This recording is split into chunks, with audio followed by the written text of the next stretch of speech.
জুলাই অভ্যুত্থানের প্রথম শহীদ আবু সাইদকে গুলি করা 2 পুলিশের মৃত্যুদণ্ড, 3 সদস্যের যাবজ্জীবন, বেরবির ভিসি সহ 5 জনের 10 বছরের কারাদণ্ড, 20 জনের বিভিন্ন মেয়াদের সাজা আপিলের ঘোষণা আসামি পক্ষের।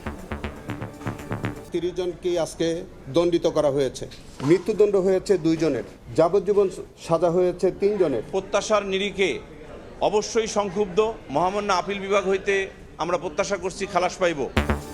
রায়ে অসন্তুষ্ট পরিবার ও সহযোদ্ধারা, অপরাধ অনুযায়ী সাজা না হওয়ার অভিযোগ। যারা দোষী ছিল তাদের ফাঁসি কাস্টমে ঝুলা উচিত ছিল। আমার ছেলে মেলা অত্যাচার করছে, পরিবার এই রায়ের বিরুদ্ধে আপিল করবে।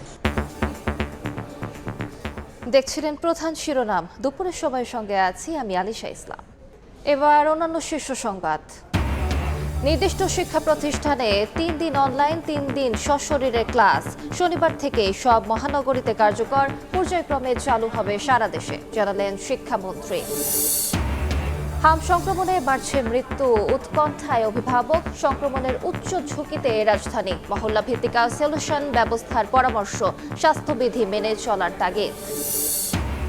বিএনপি ক্ষমতায় আসার পর একজনও গুম খুনের শিকার হয়নি, সংসদে আইনমন্ত্রী। মানবাধিকার কমিশন, সুপ্রিম কোর্ট সচিবালয় ও বিচারক নিয়োগ রহিতকরণ বিল পাশ, বিরোধী দলের আপত্তি।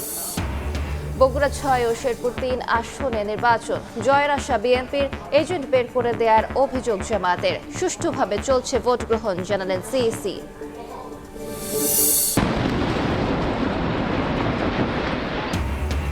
লেবাননে হামলায় নিহত ছড়ালো 250। আক্রমণের জেরে ফের হরমুজ বন্ধ করল ইরান। শনিবার ইসলামাবাদে তেহরান ওয়াশিংটন শান্তি আলোচনা।